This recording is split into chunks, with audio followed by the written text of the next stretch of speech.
lokasi yang dinamakan Lembah Mojo, Kang. Dan ada punden dari Kiai Mojo juga, makam Kiai Mojo katanya.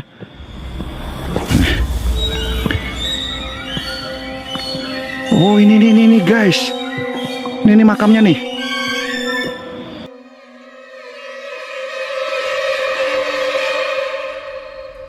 Desa Tegalsari punya sejarah tua yang jarang dibahas. Pangeran Diponegoro beserta para pengikutnya pernah singgah di tepi Tegal untuk beristirahat di masa perang gerilya melawan Belanda. Tepat di sini, di area yang sekarang dikenal sebagai punden makam Kiai Mojo. Coba ya kita naik pelan-pelan. Tapi seiring waktu berjalan, kini juga dikenal sebagai salah satu pusat energi paling kuat di desa ini.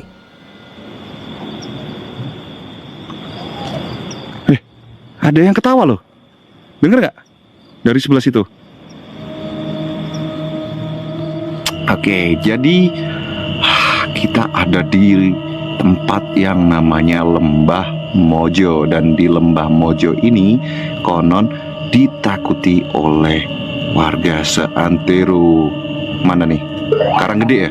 Karanggede. Dulu ada kejadian yang mana Pak mengalami musibah di tempat saat mengambil burung perkutut. Nah, nggak lama setelah kejadian itu dikabarkan beliau meninggal.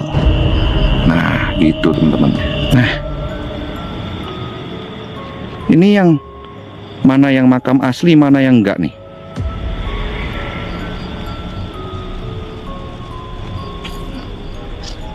Oh, ini pohonnya terlihat creepy juga ya teman-teman ya. Amazing. Aku sekarang berada di Suara Full Metal Panic. Nah,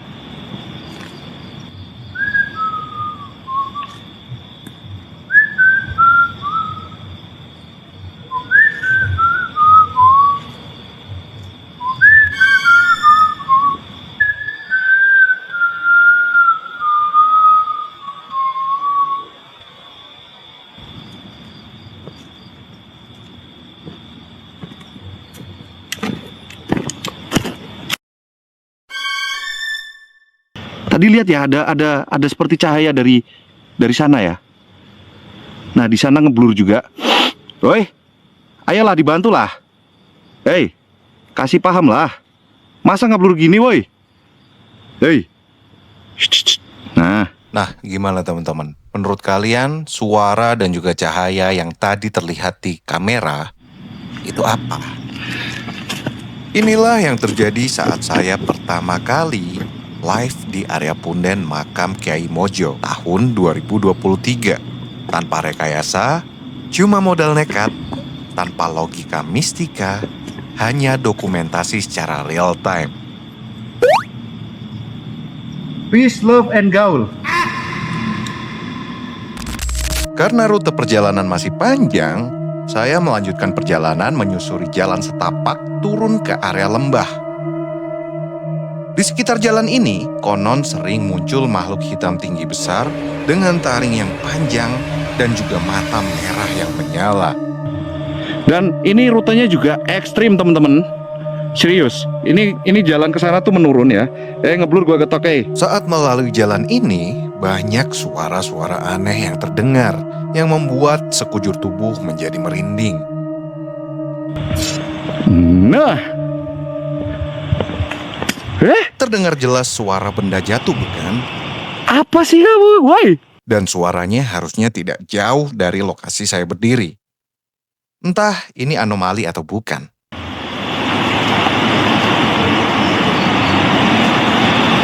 Mas, rupanya kalau udah sore tidak ada yang berani lewat tempat ini. Iya, betul, Kang.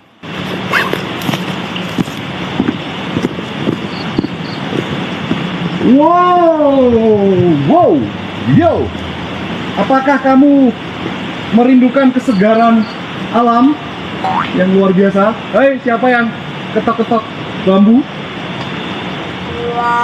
ini aku sedikit bagikan air energi kehidupan, ya. Oke? Ya. Hihi. Oke.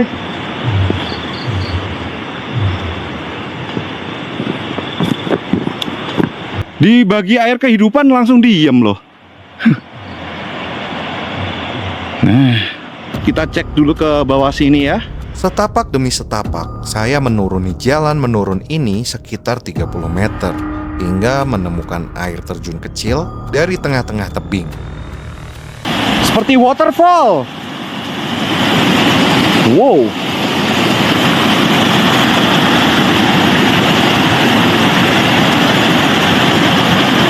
Besar airnya, Bang. Iya, suaranya deras ini karena seperti air terjun loh. Tapi bau di sini, bau teman-teman. Suaraku gimana? Masih jelas kan? Oh, ini ke bawah juga masih. Oh, ini ke bawah sungai ya, teman-teman. Saat berada di tempat ini, sebetulnya saya mendengar banyak suara-suara tipis, seperti suara wanita tertawa cekikikan. Tapi dari berbagai penjuru, dari tempat saya berdiri. Sayangnya suara air yang deras membuat suara-suara yang saya dengar secara langsung di lokasi menjadi tidak terdengar di rekaman ini. Nah, beberapa titik yang saya teriaki tersebut adalah arah dari suara-suara yang saya dengar, yang seolah-olah mencoba untuk menakut-nakuti saya. Ini jalanannya curam ya, teman-teman. Ini aku full rem. Terjal banget. Curam banget. Nah. Oh, ini area persawahan, teman-teman. Ya, tadi habis dari atas.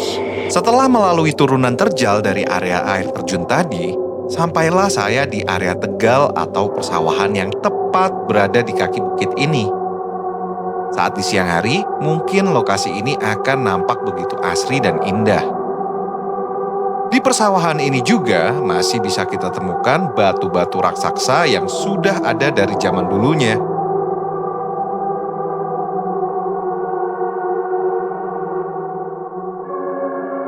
Yo, teman-teman jangan lupa bantuin tap-tapnya, bantu di share-share-nya ya. Karena epic banget nih tempat ini, nanti aku harus kembali lagi mendaki bukit lagi nih. Hantunya muncul. Gua. Ya, oke, kita akan lanjut ya teman-teman ya. Nih, sorry karena jalanannya seperti ini teman-teman. Dan ini ada saluran air juga. Nah, ini ada jalan naik nggak ya? Hantunya takut sama abangnya kan ganteng baik. Ada suara apa tuh? Suara ular atau suara apa tuh? Oh iya, ular teman-teman. Ular barusan. Dia terjun ke sungai. Hati-hati bang, siap bang Subakti. Saluran irigasi ini ternyata dibuat pada zaman penjajahan Belanda yang dikerjakan oleh masyarakat lokal menggunakan peralatan manual seperti tangan dan linggis. Sistem irigasi ini mencakup terowongan air yang membelah bukit. Itu terowongan irigasi dari Bendungan Parean. Oh, berarti menembus bukit ini ya, menembus gunung ini ya, terowongannya ya. Ya betul bang, itu nembus bukit terowongan zaman Belanda. Oh, ini dibangun zaman Belanda ini ya. Keren. 1 dan 2. Oke. Gas. Yo. Wow, terjal banget ya teman-teman ya. Ini kita akan ke atas sana tuh. Oke.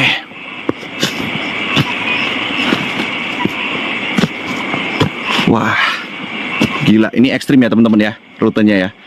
Lihatin jalan setapak, salah langkah. Tuh, di bawah udah dalam juga ya. Nah, sambil fokus ya. Wah, ini di depan sana teman-teman. Ada apakah? Ya.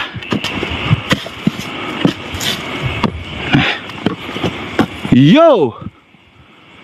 Wow.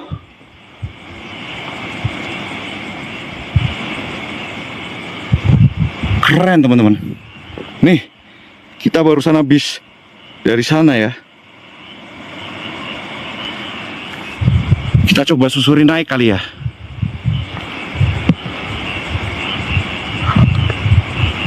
Loh, waduh, baterai senterku ini udah mau habis rupanya teman-teman. Hati-hati ya, karena ini tanahnya miring seperti kalian lihat. Kalau kita terjatuh, entah kita akan sampai di mana. Sampai jatuh ke sungai kali. Oke, aku sambil fokus jalan dulu ya teman-teman ya. Woi, siapa itu? Kayak ada yang di sini barusan. Siapakah dirimu? Kamu di mana? Dengan siapa? Semalam berbuat apa? Ngeblur gua ketak, woi.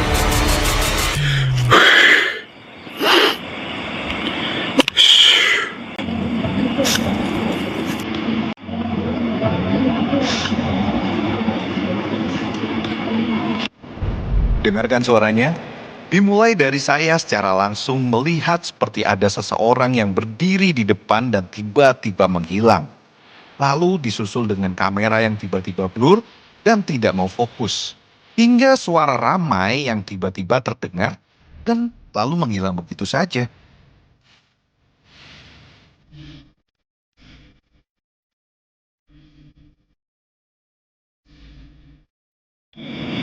Jalannya cuman setapak ini, bawah jurang ya.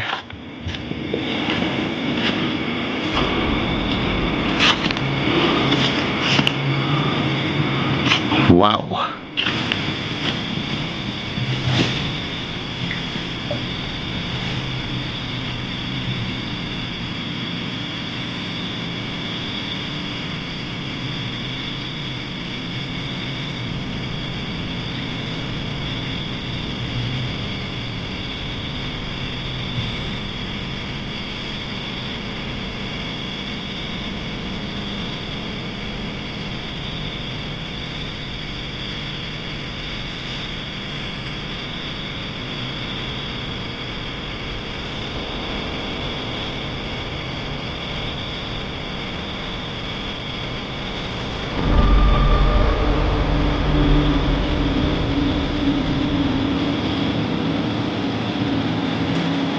Lagi.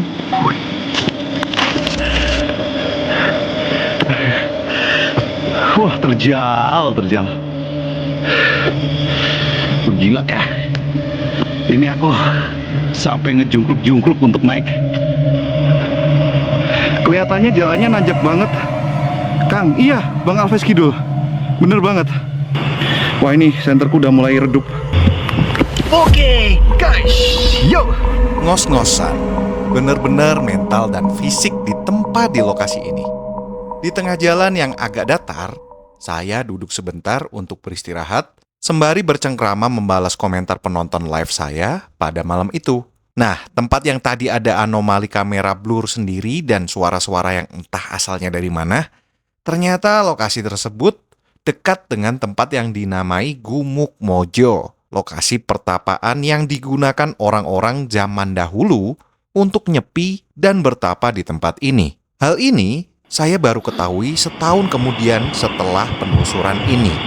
Dikala saya hendak melakukan penelusuran kedua kalinya di tempat ini.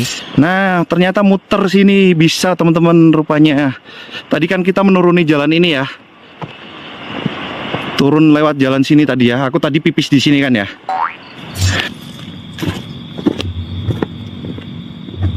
Molong.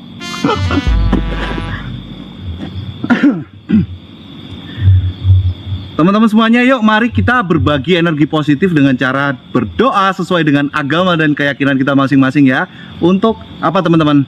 Ya, energi positif yang kita bagikan ini bisa bermanfaat bagi tempat-tempat seperti ini ya, teman-teman ya. Supaya apa?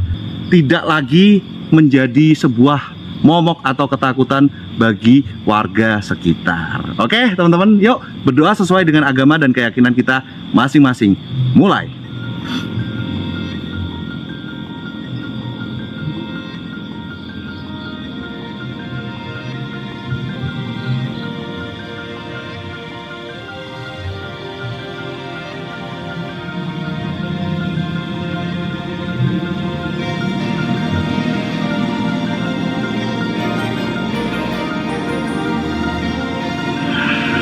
Amin. Terima kasih teman-teman.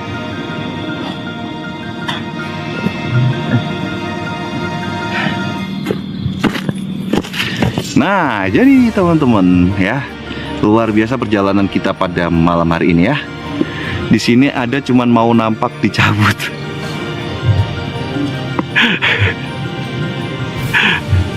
Dicabut gimana, Kak Susana? Nah, oke. Jadi apa namanya? Kita tadi sudah menyusuri jalan ke sana tadi ya, yang mana kita menemukan lokasi ya yang dinamakan makam Kiai Mojo, yang sebetulnya adalah merupakan petilasan beliau waktu zaman penjajahan di eranya Pangeran Diponegoro itu ya. Itu tadi di sana kita nemuin apa? Bekas dupa poi ya, yang merupakan hasil orang yang katanya orang sini tuh nyanggar ya. Minta nomor ya, minta keilmuan, minta ini itu dan segala macam kesaktian, kodam-kodam, kodimo, komodo, kodim 88 apalah. Yang malah itu tadi mengundang akumulasi energi negatif datang ke sekitaran tempat itu tadi, makanya ada suara ciwi-ciwi kan tadi teman-teman kan. Nah, musrik tubang, iya bang ya. Itu loh, kadang kita hanya terpatok dengan cara komat kamit apalah, meminta ini meminta itu, tapi kita tidak mau menyadari bahwasanya apa sih tujuan kita untuk mendapatkan atau meminta tersebut gitu ya. Sebenarnya karena tergiur ini ya, pengen sesuatu secara instan, makanya mereka hanya mempelajari cara tapi tidak memahami makna dari cara tersebut gitu. Banyaklah contohnya lah ya. Ya sedih kalau dibilang sedih sih, manusia zaman sekarang ya lebih mementingkan ego diri sendiri gitu loh, yang mana jadinya tersesat atau gampang terjatuh dalam hal-hal yang bersifat keinstanan gitu. Pengen kayak instan, terus pengen pengen viral instan, pengen terkenal instan, bahkan menghalalkan berbagai cara dengan cara menghasut orang lain salah satu contohnya. Terus datang ke tempat-tempat seperti ini untuk meminta, oh aku tolong viralkan, aku tolong. Kalau pengen viral mah usaha gitu ya. Mudah-mudahan energi positif yang kita bawa, kita doakan di tempat ini tadi supaya bisa terang hadir gitu ya, dan tempat ini tidak lagi ditakutin oleh warga sekitar dan bahkan mungkin dapat berfaedah, bermanfaat gitu ya. Terima kasih buat teman-teman semua juga yang udah berbagi energi positif bersamaku di tempat ini ya teman-teman. Pelajaran malam hari ini intinya kita kembali lagi cerminan diri sendiri ya. Kita hati-hati dan waspada, introspeksi diri dari keakuan teman-teman ya. Karena fatal, kita sekarang ada di era yang mana orang-orang lebih mementingkan diri sendiri daripada keselamatan orang lain ataupun ya itu penyebaran hoax dan fitnah itu teman-teman. Jadi kita jaga diri, dekatkan diri dengan Yang Maha Kuasa ya. Kita meminta hanya kepada Tuhan, bukan terhadap hal-hal yang tidak selaras seperti tempat-tempat seperti ini ya. Terima kasih teman-teman. See you on the next videos.